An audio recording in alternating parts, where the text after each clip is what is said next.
ഹരിതവിദ്യാലയത്തിലേക്ക് ഏവർക്കും സ്വാഗതം. നിങ്ങളുടെ സ്കൂളിൽ നക്ഷത്ര ആൽബം എന്ന് പറഞ്ഞിട്ട് എന്തെങ്കിലും സംഭവം ഉണ്ടോ?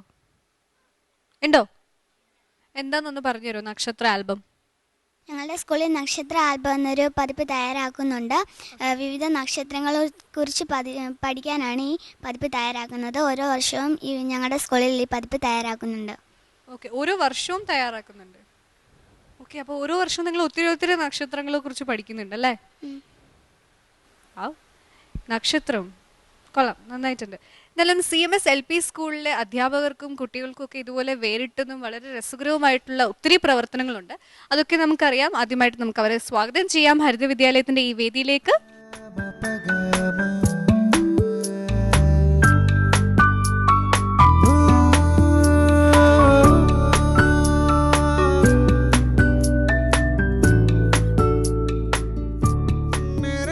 CMS LP സ്കൂൾ മുണ്ടക്കയത്തിന്റെ ആമുഖ ദൃശ്യങ്ങളിലേക്ക്.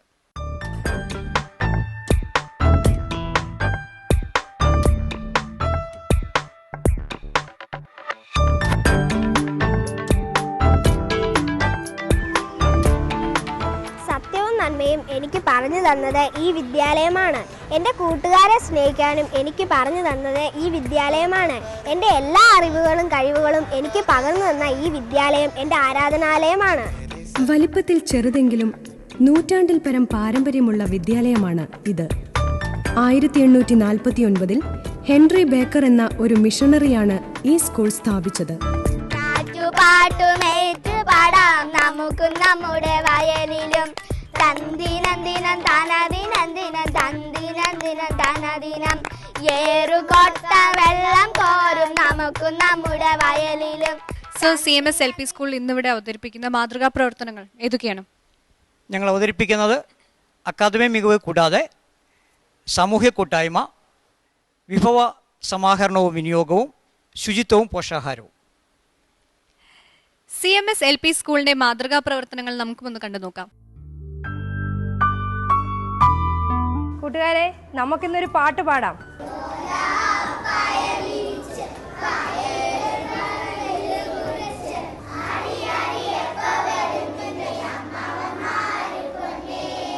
നമ്മൾ കഴിഞ്ഞ ദിവസം നെൽകൃഷിയെ കുറിച്ചെല്ലാം പറഞ്ഞു. അത് എങ്ങനെയാണെന്ന് നമുക്കിന്ന് ചെയ്തു നോക്കാം.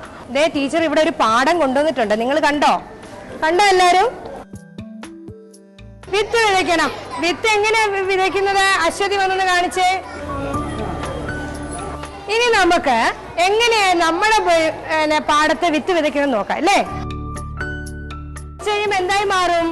കുറച്ച് ദിവസം കഴിയുമ്പോ ഞാറായിട്ട് മാറും അല്ലേ?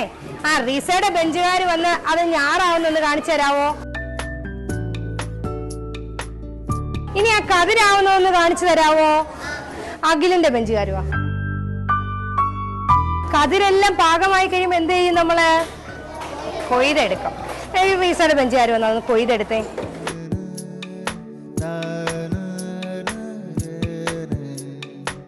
ഇനി നമ്മള് ഇപ്പം ചെയ്തില്ലേ, കൊയ്തെടുത്തില്ലേ?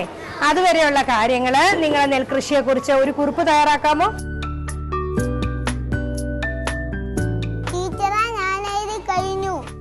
ബിഗ് ബോർഡിന്റെ സഹായത്തോടെയുള്ള ക്ലാസുകൾ കുട്ടികളെ വേഗത്തിൽ മനസ്സിലാക്കാൻ സഹായിക്കുന്നു. ആഗോളതാപന ദുരന്തത്തെ തടയുവാൻ ഭൂമിയിലെ സകല മനുഷ്യർക്കും ഉത്തരവാദിത്വമുണ്ട്. ഇതിനാവശ്യമായ ഒരു മാതൃക കാണിച്ചു കൊടുക്കുവാനുള്ള എളിയ ശ്രമമാണ് ഭൗമവിളക്ക്.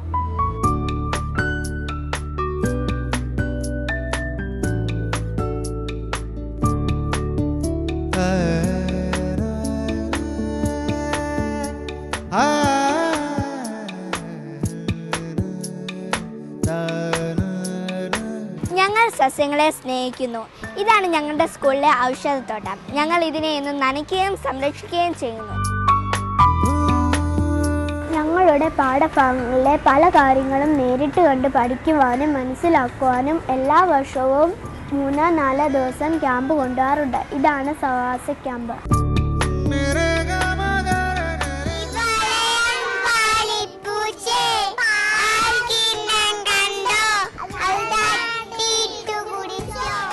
ഞങ്ങളുടെ സ്കൂളിൽ ലാലൻ ആരംഭിക്കാൻ സമയമായി. ഉച്ചയൂണ് കഴിഞ്ഞ് കൂട്ടുകാരെല്ലാം ഒരുമിച്ചിരുന്ന് പാട്ടും കഥകളും ചെറുകഥകളും പഴഞ്ചൊല്ലുകളും എല്ലാം കാണുകയും കേൾക്കുകയും ചെയ്യുന്നു. ഇതാണ് ഞങ്ങളുടെ ലാൻഡ്.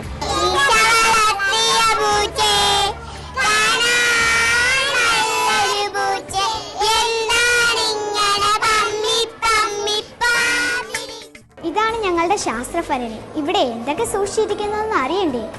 ശംഖുവരയനും മൂർഖനും തൊട്ട് ഒട്ടകപക്ഷിയുടെ മുട്ട വരെ ഇവിടെ സൂക്ഷിച്ചിരിക്കുന്നു.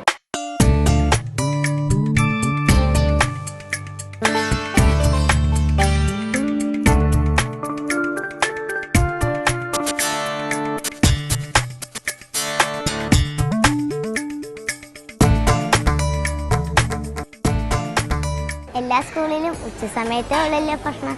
എന്നാൽ ഞങ്ങളുടെ സ്കൂളിൽ വൈകുന്നേരവും ഉണ്ട്. PTA നേതൃത്വത്തിൽ സ്കൂൾ വിടാൻ നേരത്ത് ഞങ്ങൾക്ക് അരിഭക്ഷണം ലഭിക്കുന്നു.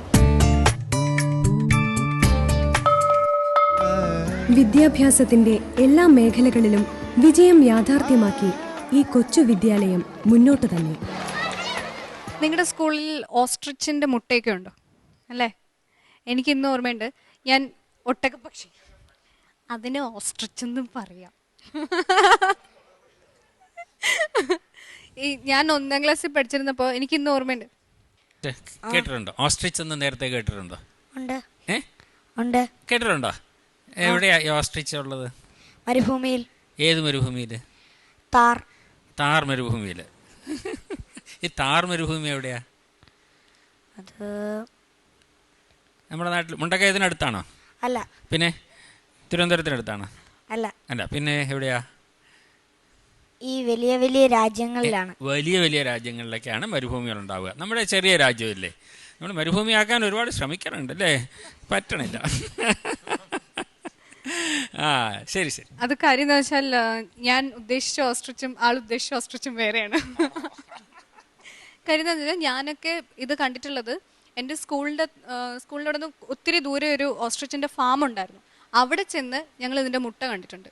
നിങ്ങൾക്കൊക്കെ അത് സ്കൂളിൽ തന്നെ ഉണ്ട്. കൊള്ളാലോ അല്ലേ? നിങ്ങളാരും സംസാരിക്കുന്നില്ല കേട്ടോ. സംസാരിപ്പിക്കാനായിട്ട് എനിക്കിവിടെ ഗ്രൂപ്പുണ്ട്. അക്ബർ മാഷും RVG സാറും ഒക്കെ ഇപ്പോൾ സംസാരിപ്പിക്കും. ആദ്യമായിട്ട് RVG സാർ. ഭയങ്കര പേരാണ്, കെവിൻ ജോർജ് ബെഞ്ചമിൻ. കെവിൻ എന്താ ഒറ്റയ്ക്കായിപ്പോയല്ലോ? ബാക്കിയെല്ലാം പെൺപിള്ളേരാണല്ലോ. നിങ്ങളുടെ സ്കൂളിലെ പെൺകുട്ടികളാണോ കൂടുതൽ? അല്ല, ആൺകുട്ടികളാണ് കൂടുതൽ. പക്ഷെ ഇതുപോലുള്ള സ്ഥലത്തേക്ക് കൊണ്ടുപോകുമ്പോൾ പെൺകുട്ടികളെയാണ് കൊണ്ടുപോകുന്നത്. അത് ശരിയല്ലല്ലോ ഇല്ലേ? അല്ല, ഞാൻ എന്നെ കൊണ്ടുപോകാൻ നേരത്ത് ഞാൻ ഇങ്ങനെ പറഞ്ഞപ്പോ എല്ലാരും ഇങ്ങനെ ഇരുത്തിയപ്പോ ഞാൻ ചാടി എഴുന്നേറ്റു.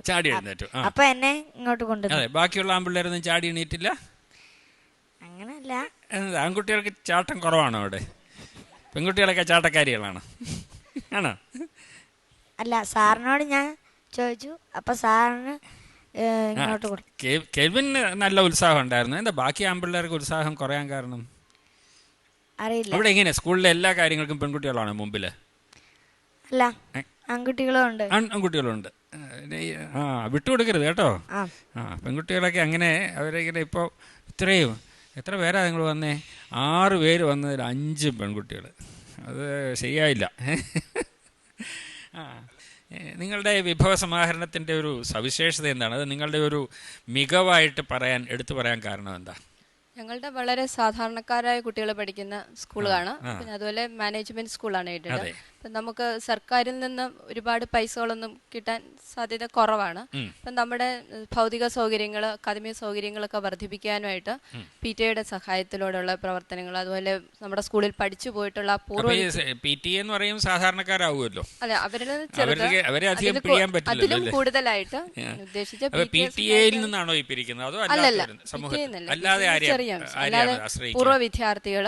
പൂർവ്വ വിദ്യാർത്ഥികള്, വിദേശങ്ങളിലും അങ്ങനെയൊക്കെയുള്ള സ്ഥലങ്ങൾ, സ്കൂളുമായിട്ട് ബന്ധിപ്പിക്കാനായിട്ട് എന്തെല്ലാമാണ് ചെയ്യുന്നത്? അവിടെ നമ്മുടെ സ്കൂളിന് പൂർവ്വ വിദ്യാർത്ഥി സംഘടനയുണ്ട്. അന്നേരം സംഘടന വഴിയിൽ ആണ്ടിലൊരിക്കൽ കൂടുവോ? എത്ര പേര് വരാറുണ്ട്?